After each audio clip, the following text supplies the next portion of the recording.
Unit 2 ദേശീയ പ്രസ്ഥാനത്തിൻ്റെ ആവിർഭാവത്തിലേക്ക്. മുകളിൽ നൽകിയിരിക്കുന്നത് നീൽദർപ്പൺ എന്ന നാടകത്തിൻ്റെ ഭാഗമാണ്. ഇതിൽ പറയുന്ന എന്തൊക്കെയാണ്?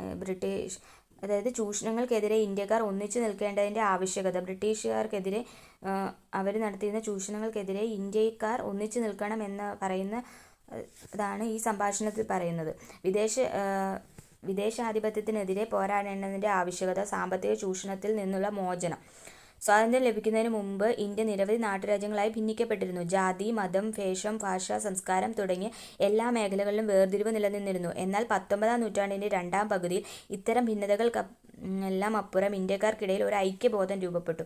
ശക്തമായ ബ്രിട്ടീഷ് വിരുദ്ധ മനോഭാവമായിരുന്നു ഇന്ത്യൻ ജനതയുടെ ഐക്യബോധത്തിന് അടിത്തറ എന്ന് പറയുന്നത്. ഈ ഐക്യബോധത്തെയാണ് ദേശീയത കൊണ്ട് അർത്ഥമാക്കുന്നത്. ഇന്ത്യൻ ദേശീയത ശക്തമാകുന്നതിനിടയാക്കിയ സാഹചര്യങ്ങൾ എന്തൊക്കെയാണെന്ന് നമുക്ക് പരിശോധിക്കാം. സാമ്പത്തിക നയം. ഇന്ത്യയിലെ വിവിധ നാട്ടുരാജ്യങ്ങളെ ബ്രിട്ടീഷുകാർ പിടിച്ചെടുത്തതിനെക്കുറിച്ച് നമ്മൾ നേരത്തെ പഠിച്ചിട്ടുണ്ട്. ബ്രിട്ടീഷുകാരുടെ വ്യവസായങ്ങൾക്ക് ആവശ്യമായ അസംസ്കൃത വസ്തുക്കൾ ശേഖരിക്കുന്ന കോളനിയായും ബ്രിട്ടീഷ് ഉൽപ്പന്നങ്ങൾ വിറ്റഴിക്കാവുന്ന ഒരു കമ്പോളമായും മാത്രമാണ് ഇന്ത്യ മാറി. സാമ്പത്തിക ചൂഷണമായിരുന്നു ബ്രിട്ടീഷുകാരുടെ ലക്ഷ്യം. ഇതിനായി അവർ സ്വീകരിച്ച നയങ്ങൾ ഇന്ത്യയിലെ തൊഴിലില്ലായ്മയും ദരിദ്രത്തിനും കാരണമായി. തൽഫലമായി കർഷകർ, കൈവേലക്കാർ, ചെറുകിട കച്ചവടക്കാർ, ഗോത്ര വിഭാഗങ്ങൾ തുടങ്ങിയ വിവിധ വിഭാഗങ്ങൾ ബ്രിട്ടീഷുകാർക്കെതിരെ പോരാട്ടം ആരംഭിച്ചു. ബ്രിട്ടീഷുകാരുടെ സാമ്പത്തിക ചൂഷണത്തെപ്പറ്റി വിശദമായ പഠനം നടത്തിയത് ദാദാഭായ് നവറോജി, ആർ സി ദത്ത്, മഹാദേവ് ഗോവിന്ദ റാനഡെ തുടങ്ങിയവരാണ്. ഇന്ത്യൻ ദേശീയ പ്രസ്ഥാനത്തിൻ്റെ ആദ്യകാല നേതാക്കളായിരുന്നു ഇവർ. ദാദാഭായ് നവറോജി. ഇന്ത്യയുടെ വന്ധ്യവയോധികൻ എന്നറിയപ്പെടുന്നതാണ് ദാദാഭായ് നവറോജി. അദ്ദേഹത്തിൻ്റെ പുസ്തകമാണ് poverty and un-British rule in India. ബ്രിട്ടീഷുകാർ ഇന്ത്യയുടെ സമ്പത്ത് ചോർത്തിക്കൊണ്ടു പോകുന്നു എന്ന തൻ്റെ നിരീക്ഷണം, ചോർച്ചാ സിദ്ധാന്തം അദ്ദേഹം ഈ പുസ്തകത്തിൽ അവതരിപ്പിക്കുന്നു. ബ്രിട്ടീഷ് ഭരണത്തിൻ്റെ സാമ്പത്തിക പ്രത്യാഘാതങ്ങൾ ചർച്ചാ വിഷയമാക്കുന്നതിന് ഇതിലൂടെ സാധിച്ചു.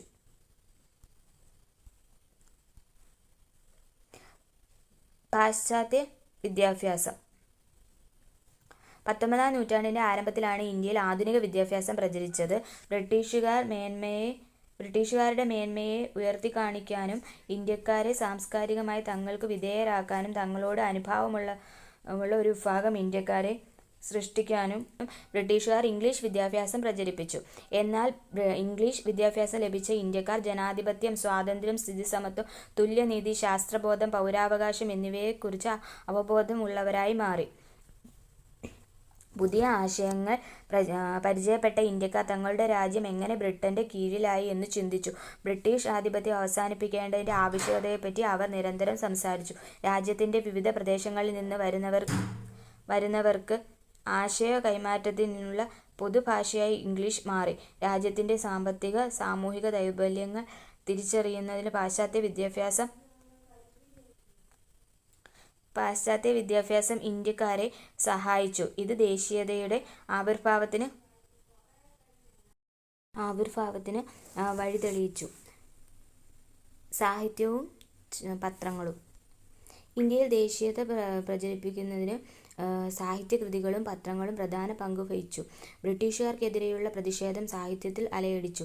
രാജ്യത്തിൻ്റെ വിവിധ ഭാഗങ്ങളിൽ ജനങ്ങൾ നേരിടുന്ന ദുരിതങ്ങളും അവഗണനകളും ചൂഷണങ്ങളുമൊക്കെ സാഹിത്യകൃതികളിൽ പ്രതിപാദ്യ വിഷയങ്ങളായി മാറി. അക്കാലത്തെ പ്രമുഖ എഴുത്തുകാരനായ ദീനബന്ധു മിത്ര, ബങ്കിംചന്ദ്ര ചാറ്റർജി, രവീന്ദ്രനാഥ ടാഗോർ, വള്ളത്തോൾ നാരായണ മേനോൻ, സുബ്രഹ്മണ്യ ഭാരതി മുതലായവരുടെ കൃതികൾ ജനങ്ങളിൽ ദേശീയബോധം വളർത്തുന്നതിൽ പ്രധാന പങ്കുവഹിച്ചു. പ്രധാന ദേശീയ സാഹിത്യകാരും അവർ രചിച്ച ഭാഷയാണ് ഏതൊക്കെ ഭാഷയിലാണ് കൃതികൾ രചിച്ചത് എന്നുള്ളതിൻ്റെ പട്ടികയാണ് കൊടുത്തിരിക്കുന്നത്. ബങ്കിംചന്ദ്ര ചാറ്റർജി, രവീന്ദ്രനാഥ ടാഗോർ എന്നിവർ രണ്ടുപേരും ബംഗാളി ഭാഷയിലാണ് കൃതികൾ രചിച്ചത്. ലക്ഷ്മിനാഥ് ബസ്ബറുവ അസാമീസിലാണ്. വിഷ്ണു ശാസ്ത്രി ചിപ്ലുങ്കർ മറാത്തിയിൽ. സുബ്രഹ്മണ്യ ഭാരതി തമിഴിലും ഭാരതേന്ദു ഹരിശ്ചന്ദ്ര, പ്രേംചന്ദ് എന്നിവർ ഹിന്ദി, അൽത്താഫ് ഹുസൈൻ ഹാലി ഉറുദു, വള്ളത്തോൾ നാരായണ മേനോൻ മലയാളം. ബങ്കിംചന്ദ്ര ചാറ്റർജി, രവീന്ദ്രനാഥ ടാഗോർ ബംഗാളി ഭാഷ, ലക്ഷ്മിനാഥ് ബസ്ബറുവ ആസാമീസ്, വിഷ്ണു ശാസ്ത്രി ചിപ്ലുങ്കർ മറാത്തി, സുബ്രഹ്മണ്യ ഭാരതി തമിഴ്, ഭാരതേന്ദു ഹരിശ്ചന്ദ്ര പ്രേംചന്ദ് ഹിന്ദി, അൽത്താഫ് ഹുസൈൻ ഹാലി ഉറുദു, വള്ളത്തോൾ നാരായണ മേനോൻ മലയാളം. ഇംഗ്ലീഷിലും പ്രാദേശിക ഭാഷകളിലുമായി നിരവധി പത്രങ്ങൾ അക്കാലത്ത് നിലവിൽ വന്നു. ഇന്ത്യൻ പത്രപ്രവർത്തനത്തിന് തുടക്കം കുറിച്ചത് സാമൂഹിക പരിഷ്കർത്താവായ രാജാറാം മോഹൻ റോയിയാണ്. അദ്ദേഹം ആരംഭിച്ച പത്രമാണ് ബംഗാളി ഭാഷയിലെ സംബാദ് കൗമുദി. ബംഗാളി ഭാഷയിലാണ് സംബാദ് കൗമുദി രചിച്ചിട്ടുള്ളത്. പേർഷ്യൻ ഭാഷയിൽ മിറാത്തുൽ അക്ബർ. പേർഷ്യൻ ഭാഷയിൽ രചിച്ചതാണ് മിറാത്തുൽ അക്ബർ. രാജാറാം മോഹൻ റോയ് ഇന്ത്യയുടെ പത്രപ്രവർത്തനത്തിന് തുടക്കം കുറിച്ച സാമൂഹിക പരിഷ്കർത്താവാണ് രാജാറാം മോഹൻ റോയ്. അദ്ദേഹം ആരംഭിച്ച 2 പത്രങ്ങളാണ് ബംഗാളി ഭാഷയിൽ ആരംഭിച്ചത് സംബാദ് കൗമുദിയും പേർഷ്യൻ ഭാഷയിൽ മിറാത്തുൽ അക്ബറും. ബ്രിട്ടീഷ് നയങ്ങളെ വിമർശിക്കാനും അവയ്ക്കെതിരെ പ്രതികരിക്കാനും ചൂഷണങ്ങൾക്കെതിരായ മനോഭാവം വളർത്താനും ഇത്തരം വർത്തമാന പത്രങ്ങൾക്ക് സാധിച്ചു. ആധുനിക ആശയങ്ങളും ദേശീയതയും വളർത്തുന്നതിൽ നിർണായക പങ്കുവഹിച്ച പ്രധാന പത്രങ്ങളാണ് ചുവടെ നൽകിയിരിക്കുന്നത്. പത്രം. അമൃത് ബസാർ പത്രിക. ഭാഷ ബംഗാളി ഭാഷയിലുള്ള പത്രമായിരുന്നു Amrit Bazar Patrika. The Hindu, Times of India ഇംഗ്ലീഷിലുള്ള പത്രമാണ്. മാതൃഭൂമി, അല്ലമീൻ മലയാളം പത്രങ്ങളാണ്. Mathrubhumi, Alameen Malayalam, the Hindu, Times of India English, Amrit Bazar Patrika Bengali. ബ്രിട്ടീഷുകാർ വർത്തമാന പത്രങ്ങളെ അവർക്കെതിരെയുള്ള പ്രചരണായുധമാക്കി കാണുകയും അവയെ നിയന്ത്രിക്കുന്നതിന് നടപടികൾ സ്വീകരിക്കുകയും ചെയ്തു. ഇതിൽ പ്രധാനപ്പെട്ടതാണ് ലിട്ടൺ പ്രഭു നടപ്പിലാക്കിയ നാട്ടുഭാഷാ പത്രനിയമം.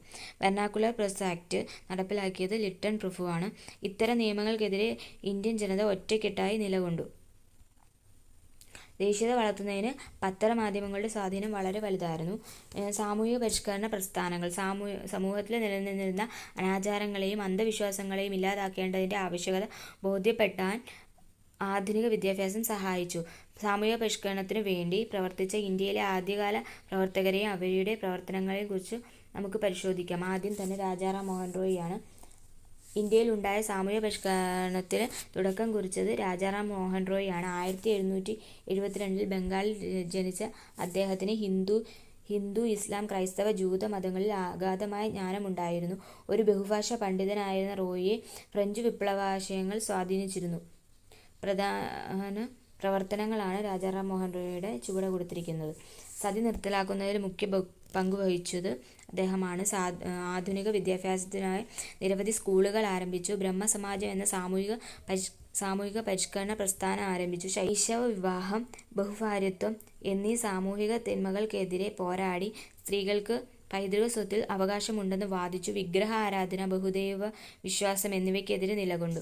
1772 ബംഗാളിലാണ് അദ്ദേഹം ജനിച്ചത്. ഹിന്ദു, ഇസ്ലാം, ക്രൈസ്തവ, ജൂത മതങ്ങളിൽ അഗാധമായ ജ്ഞാനമുണ്ടായിരുന്ന ഒരു ബഹുഭാഷാ പണ്ഡിതനായിരുന്ന റോയിയെ ഫ്രഞ്ച് വിപ്ലവാശയങ്ങൾ സ്വാധീനിച്ചു. അദ്ദേഹത്തെ സ്വാധീനിച്ചതാണ് ഫ്രഞ്ച് വിപ്ലവ ആശയങ്ങൾ. സതി നിർത്തലാക്കുന്നതിൽ മുഖ്യ പങ്ക് വഹിച്ചു. ആധുനിക വിദ്യാഭ്യാസത്തിനായി നിരവധി സ്കൂളുകൾ ആരംഭിച്ചു. ബ്രഹ്മസമാജം എന്ന സാമൂഹിക പരിഷ്കരണ പ്രസ്ഥാനം ആരംഭിച്ചത് രാജാറാം മോഹൻ റോയിയാണ്. കൂടാതെ ശൈശവ വിവാഹം, ബഹുഭാര്യത്വം എന്നീ സാമൂഹിക തിന്മകൾക്കെതിരായി പോരാടി. സ്ത്രീകൾക്ക് പൈതൃക സ്വത്തിലുള്ള അവകാശത്തെക്കുറിച്ച് വാദിച്ചു. വിഗ്രഹാരാധന, ബഹുദൈവ വിശ്വാസം എന്നിവയ്ക്കെതിരെ നിലകൊണ്ടു. അടുത്തത് ജ്യോതിറാവു ഫുലെയാണ്. മഹാരാഷ്ട്രയിൽ താഴ്ന്നു നിന്ന് കാണപ്പെട്ട ജാതികളിൽപ്പെടുന്നവരുടെയും സ്ത്രീകളുടെയും അവകാശങ്ങൾക്കായി പോരാടിയ സാമൂഹിക പരിഷ്കർത്താവായിരുന്നു ജ്യോതിറാവു ഫുലെ. സാമൂഹിക പരിഷ്കരണ പ്രവർത്തനങ്ങൾക്കായി സത്യശോധക് സമാജ് എന്ന സംഘടനയ്ക്ക് അദ്ദേഹം രൂപം നൽകി. വിധവാ വിവാഹം നടപ്പിലാക്കാനും വിധവകളുടെ കുട്ടികൾക്ക് സംരക്ഷണം നൽകുന്നതിനും ഈ സംഘടന ശ്രമങ്ങൾ നടത്തിയിരുന്നു. സ്ത്രീകൾ, ദളിതർ എന്നിവർക്കായി നിരവധി വിദ്യാഭ്യാസ സ്ഥാപനങ്ങൾ അദ്ദേഹം സ്ഥാപിച്ചു. മഹാരാഷ്ട്രയിലെ ജനത ആദരസൂചകമായി അദ്ദേഹത്തെ മഹാത്മാ എന്ന് വിളിച്ചു.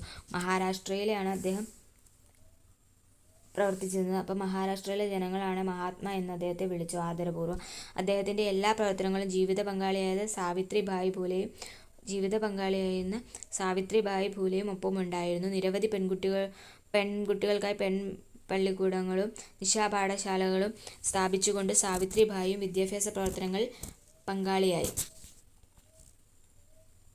അടുത്ത പണ്ഡിത രമാബായിയാണ്. സാമൂഹിക പരിഷ്കരണ രംഗത്തെ സ്ത്രീ സാന്നിധ്യത്തിൽ ഒരാളാണ് പണ്ഡിത രമാബായി. കർണാടക സ്വദേശിയാണ് പണ്ഡിത രമാബായി. സംസ്കൃതം, മറാത്തി, ബംഗാളി തുടങ്ങിയ ഭാഷകൾ സ്വായത്തമാക്കിയിരുന്നു. സംസ്കൃത സാഹിത്യത്തിലുണ്ടായ അവഗാഹം പരിഗണിച്ച് കൽക്കട്ട സർവകലാശാലയിലെ അധ്യാപകർ രമാബായിയെ പണ്ഡിത എന്ന് വിശേഷിപ്പിച്ചത്. ബഹുമതി നൽകിയത് ആരാണ്? കൽക്കട്ട സർവകലാശാലയിലെ അധ്യാപകരാണ് രമാബായിയെ പണ്ഡിത എന്ന ബഹുമതി നൽകി ആദരിച്ചത്. പണ്ഡിത രമാബായി ശൈശവ വിവാഹത്തിനെതിരെ നിലകൊള്ളുകയും വിധവകളുടെയും പെൺകുട്ടികളുടെയും വിദ്യാഭ്യാസത്തിനു വേണ്ടി നിരവധി സ്കൂളുകൾ ആരംഭിക്കുകയും ചെയ്തു. ഇത്തരം പ്രവർത്തനങ്ങൾക്കായി ആര്യ മഹിളാ സമാജം എന്ന സംഘടന സ്ഥാപിച്ചത് പണ്ഡിത രമാബായിയാണ്. വിധവകളുടെ പുനരധിവാസത്തിനായി ശാരദാ സദനം എന്ന അഭയ കേന്ദ്രവും സ്ത്രീകൾക്ക് തൊഴിൽ പരിശീലനം നൽകുന്നതിനായി മുക്തി മിഷൻ എന്ന പദ്ധതിയും ആരംഭിച്ചു. മുക്തി മിഷൻ എന്ന പദ്ധതി ആരംഭിച്ചത് പണ്ഡിത രമാബായിയാണ്. ശാരദാ സദനം വിധവകളുടെ പുനരധിവാസത്തിനായി ശാരദാ സദനം എന്ന അഭയ കേന്ദ്രം ആരംഭിച്ചു.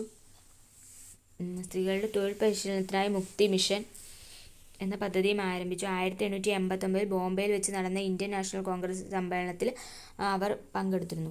1889 ബോംബെയിൽ വെച്ച് നടന്ന ഇന്ത്യൻ INCയുടെ സമ്മേളനത്തിൽ അവർ പങ്കെടുത്തിരുന്നു. പണ്ഡിത എന്ന പദവി കൊടുത്തത് കൽക്കത്ത സർവകലാശാലയിലെ അധ്യാപകരായിരുന്നു. ആര്യ മഹിളാ സമാജം, ശാരദാ സദനം, മുക്തി മിഷൻ എന്നിവയൊക്കെ ആരംഭിച്ചത് പണ്ഡിത രമാബായിയാണ്. 1889 ബോംബെയിൽ നടന്ന INC സമ്മേളനത്തിൽ പങ്കെടുത്തിട്ടുണ്ട്. ഇന്ത്യയിലെ മറ്റു ചില പ്രധാനപ്പെട്ട സാമൂഹ്യ പരിഷ്കരണ പ്രസ്ഥാനങ്ങളെ അവരുടെ സ്ഥാപനങ്ങളും നോക്കാം. സാമൂഹ്യ പരിഷ്കരണ സ്ഥാപനങ്ങൾ പ്രാർത്ഥനാ സമാജം ആത്മാറാം പാണ്ഡുരംഗ് സ്ഥാപിച്ചാണ്. ആര്യ സമാജം സ്വാമി ദയാനന്ദ സരസ്വതിയുടെയാണ് ആര്യ സമാജം. അലിഗഡ് പ്രസ്ഥാനം Syed Ahmad Khan. Theosophical society madam Blavatsky, colonel Olcott, madam Blavatsky എന്നിവരാണ് തിയോസഫിക്കൽ സൊസൈറ്റിയുടെ സ്ഥാപകർ. ഇനി രാമകൃഷ്ണ മിഷൻ സ്വാമി വിവേകാനന്ദ, ഹിതകാരിണി സമാജം വീരേശലിംഗം പന്തുലു, സ്വാഭിമാന പ്രസ്ഥാനം EV രാമസ്വാമി നായക്കർ, ശ്രീനാരായണ ധർമ്മപരിപാലന യോഗം SNDP ശ്രീനാരായണ ഗുരു, സാധുജന പരിപാലന സംഘം അയ്യങ്കാളി. സാമൂഹ്യ പരിഷ്കരണ പ്രവർത്തനങ്ങളിലൂടെ ഇന്ത്യക്കാരിൽ ആത്മവിശ്വാസം വളർന്നു. ഇത് ദേശീയതയുടെ വളർച്ചയ്ക്ക് കാരണമായി. ഗതാഗതവും വാർത്താവിനിമയവും, വ്യാപാരം, വ്യവസായം, സൈനിക ആവശ്യങ്ങൾ എന്നിവയ്ക്ക് വേണ്ടി ബ്രിട്ടീഷുകാർ ഇന്ത്യയിൽ ഗതാഗത വാർത്താവിനിമയ സൗകര്യങ്ങൾ വിപുലീകരിച്ചു. റെയിൽവേയും പോസ്റ്റൽ സംവിധാനവും കമ്പി തപാലും അവർ ആരംഭിച്ചു. ചരക്ക് നീക്കം എളുപ്പത്തിലാക്കുവാൻ റോഡ് ഗതാഗതം മെച്ചപ്പെടുത്തി. ഇന്ത്യയുടെ എല്ലാ ഭാഗങ്ങളിലേക്കും സഞ്ചരിക്കാനും ആശയവിനിമയം നടത്താനും പരസ്പരം മനസ്സിലാക്കാനും ഈ സൗകര്യങ്ങൾ ഇന്ത്യക്കാരെ സഹായിച്ചു. അതുവഴി ദേശീയ മനോഭാവം രൂപപ്പെടുകയും ദേശീയ പ്രസ്ഥാനം ശക്തിപ്പെടുകയും ചെയ്തു. ഏകീകൃത ഭരണ സമ്പ്രദായം, നിയമവ്യവസ്ഥ, നാണയവ്യവസ്ഥ തുടങ്ങിയവ നടപ്പിലാക്കിയതും ജനങ്ങൾക്കിടയിൽ ഐക്യബോധം സൃഷ്ടിക്കാൻ ഇടയാക്കിയ കാരണങ്ങൾ എന്തൊക്കെയാണ്? ഏകീകൃത ഭരണ സമ്പ്രദായം, നിയമവ്യവസ്ഥ, നാണയവ്യവസ്ഥ, ഗതാഗതം, വാർത്താവിനിമയം, പോസ്റ്റൽ സംവിധാനം തുടങ്ങിയവ.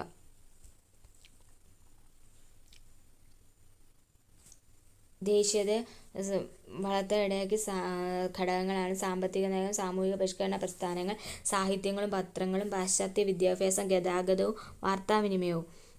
ഇനി രാഷ്ട്രീയ സംഘങ്ങൾ രൂപകൊള്ളുന്നു. ബ്രിട്ടീഷുകാർക്കെതിരെ ജനങ്ങൾ ഒറ്റക്കെട്ടായി അണിനിരന്ന സംഘടനകൾ രൂപീകരിക്കണമെന്ന അഭിപ്രായം ഇന്ത്യയുടെ വിവിധ ഭാഗങ്ങളിൽ നിന്നും ഉയർന്നുവന്നു. ഇതിന്റെ ഫലമായി 19ാം നൂറ്റാണ്ടിന്റെ രണ്ടാം പകുതിയിൽ പുതിയ രാഷ്ട്രീയ പ്രസ്ഥാനങ്ങൾ രൂപപ്പെട്ടു. അവയിൽ ചിലതാണ് കൊടുത്തിരിക്കുന്നത്. ആദ്യകാല രാഷ്ട്രീയ പ്രസ്ഥാനങ്ങളും അവയുടെ പ്രവർത്തന കേന്ദ്രം, നേതൃത്വം നൽകിയ ദേശീയ നേതാക്കൾ ആരൊക്കെയാണെന്ന് നോക്കാം. ഇന്ത്യൻ അസോസിയേഷൻ കൽക്കട്ടയിലാണ് പ്രവർത്തന കേന്ദ്രം. നേതൃത്വം നൽകിയതാണ് സുരേന്ദ്രനാഥ ബാനർജി, ആനന്ദ മോഹൻ ബോസ്. ഇന്ത്യൻ അസോസിയേഷൻ കൽക്കട്ട, സുരേന്ദ്രനാഥ ബാനർജിയും ആനന്ദ മോഹൻ ബോസ്. അടുത്ത മദ്രാസ് മഹാജൻ സഭ. മദ്രാസിലാണ് M. വീരരാഘവാചാരിയും G. Subrahmanya Iyer, Anand Charlu. M. Veeraraghavachari, G. Subrahmanya Iyer, Anand Charlu എന്നിവ നേതൃത്വം നൽകിയ സംഘടനയാണ് മദ്രാസ് മഹാജൻ സഭ. Bombay presidency association. Bombay presidency association പ്രവർത്തന കേന്ദ്രം ബോംബെ ആയിരുന്നു. നേതൃത്വം നൽകിയ നേതാക്കളാണ് ഫിറോസ് ഷാ മേത്ത, KT തെലാങ്, ബദറുദ്ദീൻ ത്യാബ്ജി, KT തെലാങ്, ഫിറോസ് ഷാ മേത്ത എന്നിവർ. ബോംബെ പ്രസിഡൻസി അസോസിയേഷൻ അതിൻ്റെ പ്രവർത്തന കേന്ദ്രം ബോംബെ ആയിരുന്നു. ഈ സംഘടനകൾക്കൊപ്പം അഖിലേന്ത്യാ സ്വഭാവം ഈ സംഘടനകൾക്കൊന്നും തന്നെ അഖിലേന്ത്യാ സ്വഭാവങ്ങളുണ്ടായിരുന്നില്ല. ഇവയുടെ പ്രവർത്തനം ചില പ്രദേശങ്ങളിലും മാത്രമായി ഒതുങ്ങി. ധനികരുടെയും മധ്യവർഗങ്ങളുടെയും നേതൃത്വത്തിലുള്ള ഇത്തരം സംഘടനകൾക്ക് ബഹുജനങ്ങളെ രാഷ്ട്രീയമായി ബോധവൽക്കരിക്കാൻ സാധിച്ചില്ല. ഈ സാഹചര്യത്തിൽ ഒരു അഖിലേന്ത്യാ സംഘടന രൂപീകരിക്കേണ്ട ആവശ്യകത ശക്തിപ്പെട്ടു. അഖിലേന്ത്യാ സംഘടന രൂപം കൊള്ളുന്നു. 1885 ഡിസംബർ 28 പകൽ 12 മണി. 1885 ഡിസംബർ 28 ബോംബെയിലെ ഗോകുൽദാസ് തേജ്പാൽ സംസ്കൃത കോളേജിലെ വിശാലമായ മുറിയിൽ ഒരു യോഗം നടക്കുന്നു. 72 പേർ അവിടെ ഒത്തുകൂടിയിരുന്നു. ഇന്ത്യയിലെ വിവിധ പ്രദേശങ്ങളിൽ ചില പ്രധാന സംഘടനകളുടെ പ്രതിനിധികളായി പ്രവർത്തിച്ചവരാണ് അവർ. ഭാഷ കൊണ്ടും മതവിശ്വാസം കൊണ്ടും സമൂഹത്തിൽ ആർജിച്ചിട്ടുള്ള അംഗീകാരം കൊണ്ടും വൈവിധ്യമാർന്ന വ്യക്തിത്വമുള്ളവർ. സംഘാടകരിൽ ഒരാൾ ഇംഗ്ലീഷുകാരനായ അലൻ ഒക്ടേവിയൻ ഹ്യൂം ആയിരുന്നു. W.C. ബാനർജി എന്ന അഭിഭാഷകനായിരുന്നു അന്നത്തെ യോഗത്തിന്റെ അധ്യക്ഷത വഹിച്ചത്. ദേശീയ സ്വാതന്ത്ര്യസമര ചരിത്രം കുട്ടികൾക്ക്.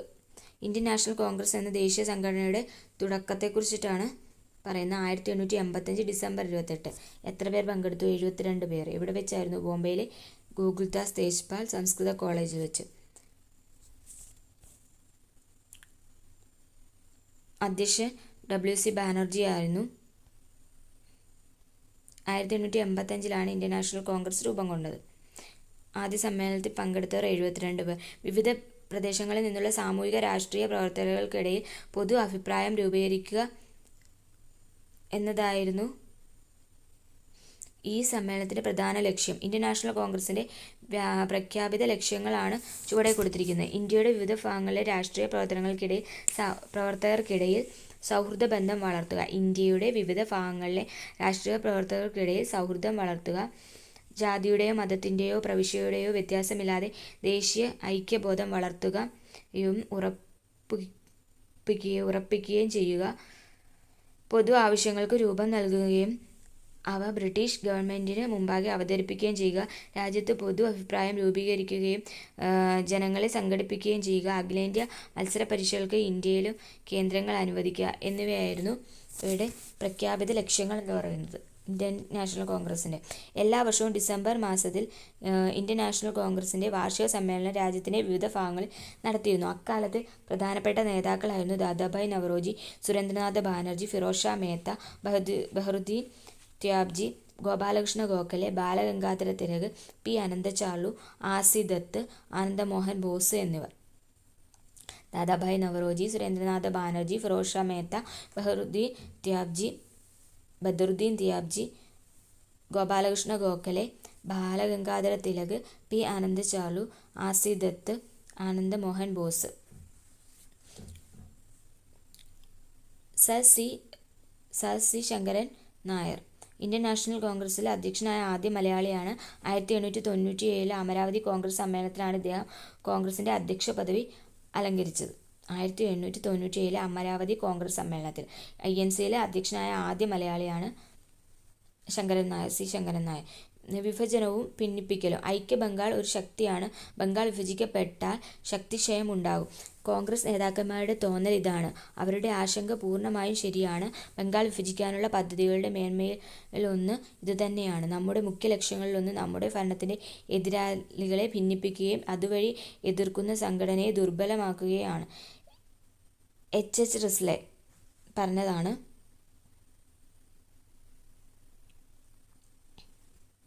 ബംഗാൾ വിഭജനത്തിന്റെ ലക്ഷ്യം വിശദീകരിച്ചുകൊണ്ട് ഇന്ത്യ ഗവൺമെന്റിന്റെ ആഭ്യന്തര സെക്രട്ടറിയായിരുന്ന റിസ്ലെ എഴുതിയ ഒരു ഔദ്യോഗിക കുറിപ്പിലെ വിവരണമാണ് മുകളിൽ കൊടുത്തിരുന്നത്.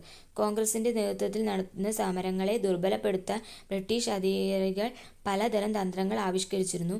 അവയിൽ പ്രധാനമായിരുന്നു ബംഗാൾ വിഭജനം. ദേശീയ പ്രസ്ഥാനത്തിന്റെ ശക്തി കേന്ദ്രമാണ് ബംഗാൾ പ്രവിശ്യയെ അവർ രണ്ടായി വിഭജിക്കുക എന്നതായിരുന്നു ലക്ഷ്യം. നിലവിലുള്ള ബംഗാൾ പ്രവിശ്യ വിസ്തൃതമാണെന്നും കാര്യക്ഷമമായ ഭരണ നിർവഹണത്തിന് വിഭജനം അനിവാര്യമാണെന്നും ബ്രിട്ടീഷ് വൈസ്രോയി ആയിരുന്ന കഴ്സൺ പ്രഭു വാദിച്ചത്. ബംഗാൾ വിഭജനം. ബംഗാളിനെ കിഴക്കൻ ബംഗാൾ, പടിഞ്ഞാറൻ ബംഗാൾ എന്നിങ്ങനെ രണ്ടായി വിഭജിച്ചു. കിഴക്കൻ ബംഗാൾ മുസ്ലിം ഭൂരിപക്ഷ പ്രദേശവും പടിഞ്ഞാറ് ബംഗാൾ ഹിന്ദു ഭൂരിപക്ഷ പ്രദേശവുമായിരുന്നു. വിഭജനം നിലവിൽ വന്ന 1905 ഒക്ടോബർ 16 ബംഗാളിലുടനീളം ദുഃഖാചരണം നടന്നു. കൽക്കട്ടയിൽ ഹർത്താൽ ആചരിച്ചു. രവീന്ദ്രനാഥ ടാഗോർ രചിച്ച അമർ സോനാർ ബംഗ്ല എന്ന ദേശീയഭക്തി ഗാനവും ആലപിച്ചുകൊണ്ട് ജനങ്ങൾ തെരുവുകളിൽ സംഘടിച്ചു. ഈ പ്രതിഷേധങ്ങൾ ഒരു വലിയ സമരമായി മാറി. ഇത് സ്വദേശി പ്രസ്ഥാനമെന്ന് അറിയപ്പെട്ടു. ഇന്ത്യൻ ദേശീയ പ്രസ്ഥാനത്തിന് ശക്തമായ ഒരു കുതിച്ചുചാട്ടമുണ്ടായ സ്വദേശി പ്രസ്ഥാനത്തോടു കൂടിയാണ്. ബംഗാൾ വിഭജനം നിലവിൽ വന്ന 1905 ഒക്ടോബർ 16.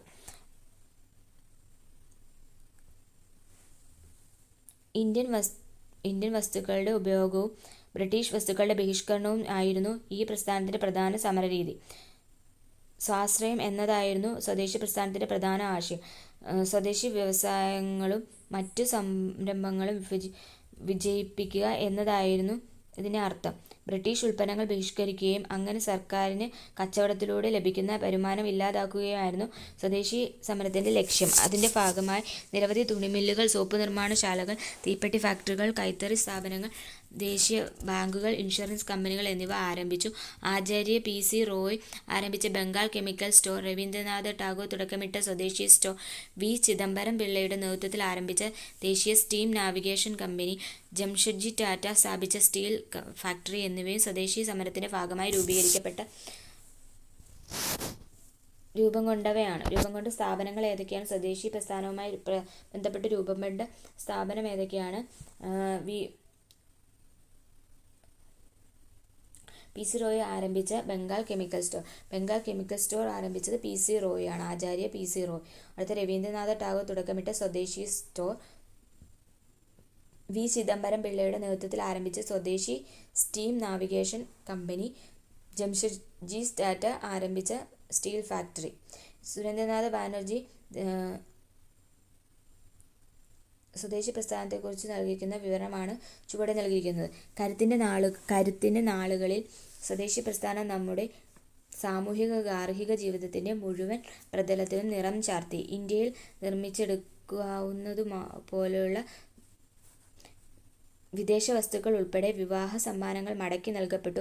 ദേവന്മാർക്ക് നിവേദ്യമായ വസ്തുക്കൾ സമർപ്പിക്കപ്പെട്ട ചടങ്ങുകളിൽ കാർമ്മികത്വം വഹിക്കുവാൻ പുരോഹിതർ പലപ്പോഴും എതിർപ്പ് പ്രകടിപ്പിച്ചു. വിദേശ ഉപ്പോ പഞ്ചസാരയോ ഉപയോഗിച്ച് ആഘോഷവേളകളിൽ പങ്കെടുക്കാൻ അതിഥികൾ വിസമ്മതിച്ചു. ഇത്തരം പ്രചാരണ പരിപാടികൾ സ്വദേശി പ്രസ്ഥാനത്തിന്റെ ആശയങ്ങളെക്കുറിച്ച് അവബോധമുണ്ടാക്കുകയും ഇന്ത്യൻ ജനതയിൽ വലിയ സ്വാധീനം ചെലുത്തുകയും ചെയ്തു. ഇതിലൂടെ ഇന്ത്യയിലെ സാധാരണക്കാരും സ്ത്രീകളും വിദ്യാർത്ഥികളും ആദ്യമായി ഒരു രാഷ്ട്രീയ പ്രസ്ഥാനത്തിന്റെ പങ്കാളികളായി. ഈ പ്രസ്ഥാനത്തിന്റെ സ്വാധീനം സാംസ്കാരികം, വിദ്യാഭ്യാസം, സാമ്പത്തികം, രാഷ്ട്രീയം എന്നീ മേഖലകളിൽ അനുഭവപ്പെട്ടു.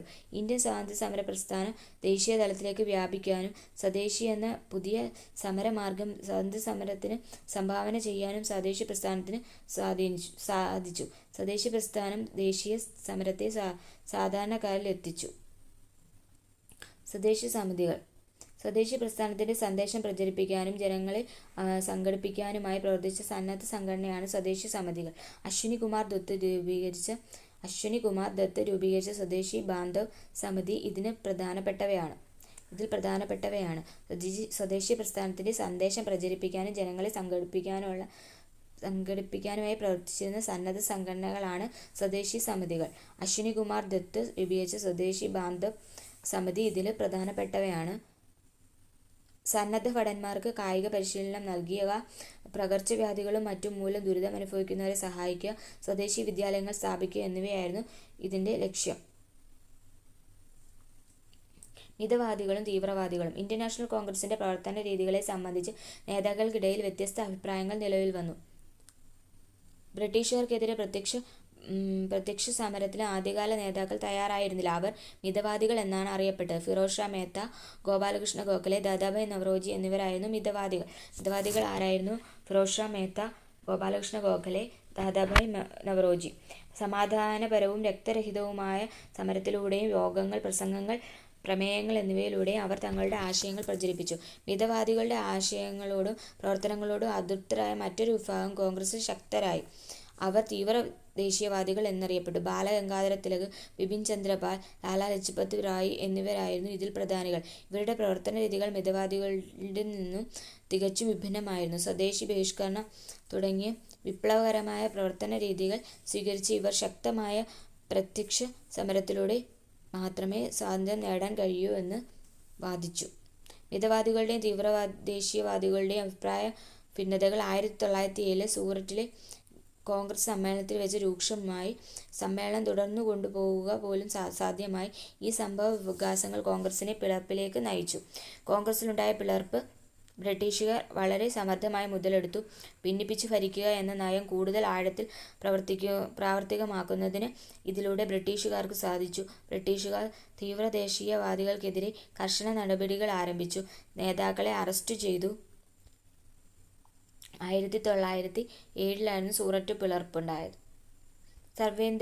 സർവേന്ത്യ മുസ്ലിം ലീഗിന്റെ രൂപീകരണം. അഗാഖാന്റെ നേതൃത്വത്തിൽ ഒരു മുസ്ലിം പ്രതിനിധി സംഘം സിംലയിൽ വെച്ച് മിന്റോ പ്രഭുവിനെ കാണുകയും ചില ആവശ്യങ്ങൾ മുന്നോട്ട് വയ്ക്കുകയും ചെയ്തു. സർക്കാരിന്റെ എല്ലാ തലങ്ങളിലും തങ്ങളുടെ സമുദായത്തിന് പ്രത്യേക പ്രാതിനിധ്യം നൽകണമെന്നും മുസ്ലിങ്ങൾക്ക് പ്രത്യേക നിയോജക മണ്ഡലം വേണമെന്നും അവർ ആവശ്യപ്പെട്ടു. ഈ ആവശ്യങ്ങളോടുള്ള വൈസ്രോയിയുടെ പ്രതികരണം തികച്ചും അനുകൂലമായിരുന്നു. ഇത് മുസ്ലിങ്ങൾക്കായി ഒരു പ്രത്യേക രാഷ്ട്രീയ സംഘടന ആരംഭിക്കാൻ പ്രചോദനമാവുകയും 1906 സർവേന്ത്യ മുസ്ലിം ലീഗ് സ്ഥാപിക്കുകയും ചെയ്തു. 1906 സർവേന്ത്യ മുസ്ലിം ലീഗ് സ്ഥാപിച്ചത് അഗാഖാന്റെ നേതൃത്വത്തിൽ.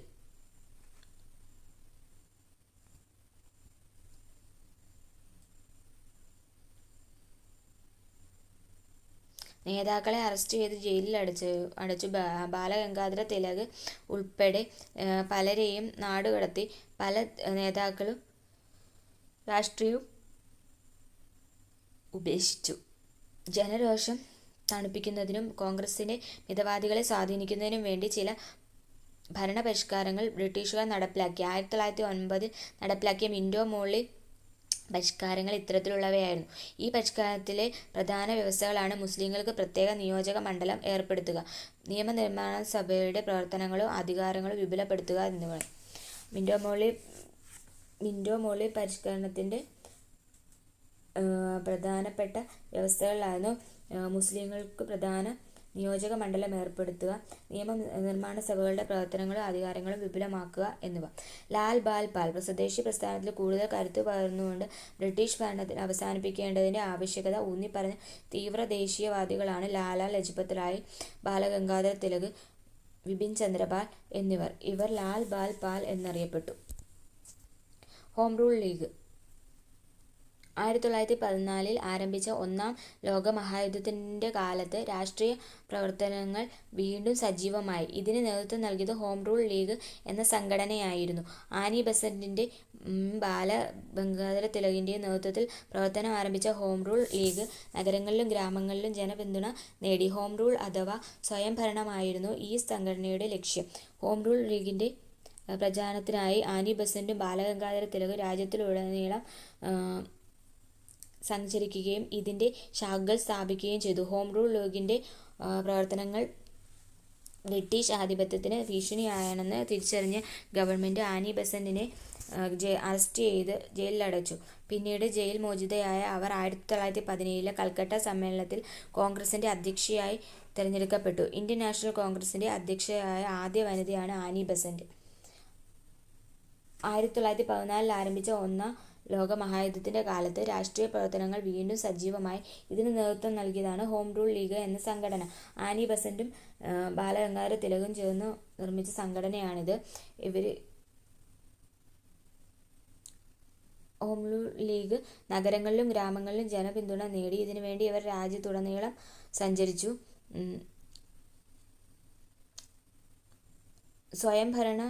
ഹോം റൂൾ അഥവാ സ്വയം ഭരണമായിരുന്നു ഈ സംഘടനയുടെ ലക്ഷ്യം എന്ന് പറയുന്നത്. ഇതിന്റെ ശാഖകൾ രാജ്യത്തുടനീളം സ്ഥാപിച്ചു.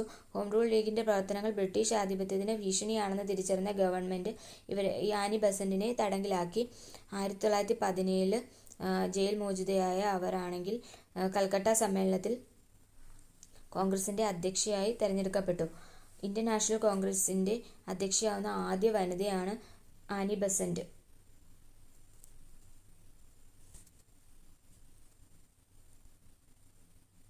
ഐക്യത്തിന്റെ ലക്നൗ 1916 കോൺഗ്രസിന്റെ വാർഷിക സമ്മേളനം നടന്നത് ലക്നൌവിലാണ്. 1916 കോൺഗ്രസിന്റെ വാർഷിക സമ്മേളനം നടന്നത് ലക്നൌവിലായിരുന്നു.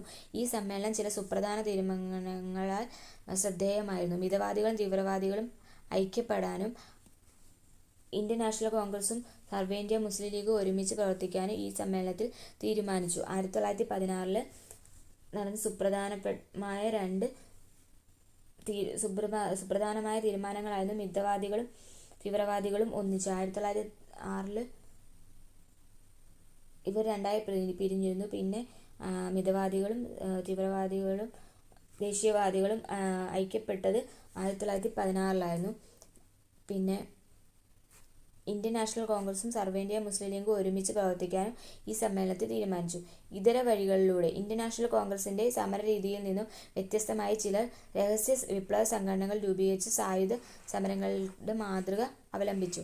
പാശ്ചാത്യ സാമ്രാജ്യത്തെ ഹിംസയിലൂടെ മാത്രമേ അമർച്ച ചെയ്യാൻ കഴിയൂ എന്ന് അവർ വിശ്വസിച്ചു. അവരിൽ ചിലതാണ് ചുവടെ കൊടുത്തിരിക്കുന്നത്.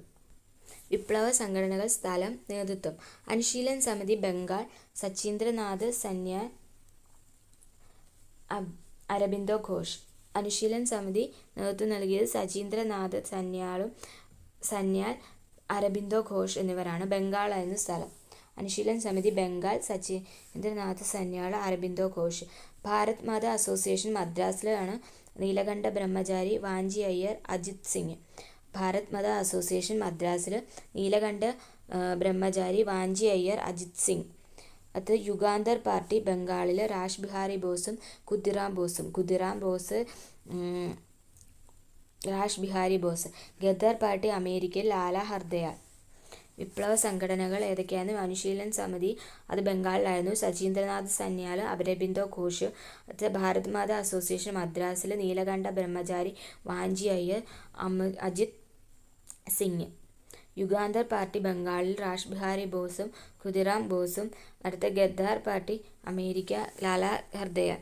ബ്രിട്ടീഷുകാരുടെ വിവിധ ചൂഷണ നയങ്ങളും അതിനെതിരെ ഇന്ത്യൻ ജനത സ്വീകരിച്ച ചെറുത്തുനിൽപ്പുകളുമാണ് ഇന്ത്യൻ ദേശീയതയുടെ വളർച്ചയ്ക്ക് നയിച്ചത്. ഇന്ത്യൻ നാഷണൽ കോൺഗ്രസിന്റെ രൂപീകരണത്തോടെ ബ്രിട്ടീഷുകാർക്കെതിരെ ഇന്ത്യൻ ജനതയുടെ ചെറുത്തുനിൽപ്പുകൾക്ക് ഒരു സംഘടിത രൂപം കൈവരുന്നു. അക്കാലത്തെ ഏറ്റവും ശക്തമായ ജനകീയ പ്രക്ഷോഭങ്ങളായിരുന്നു ബംഗാൾ വിഭജനത്തിനെതിരെ നടന്ന സ്വദേശി പ്രസ്ഥാനം. പിൽക്കാലത്ത് ഗാന്ധിജി നേതൃത്വം ഏറ്റെടുത്തതോടെ സ്വാതന്ത്ര്യ സമരം കൂടുതൽ ജനകീയ ശക്തിയുമായി തീർന്നു. ഇത്രയായിരുന്നു ചാപ്റ്റർ. Thank you.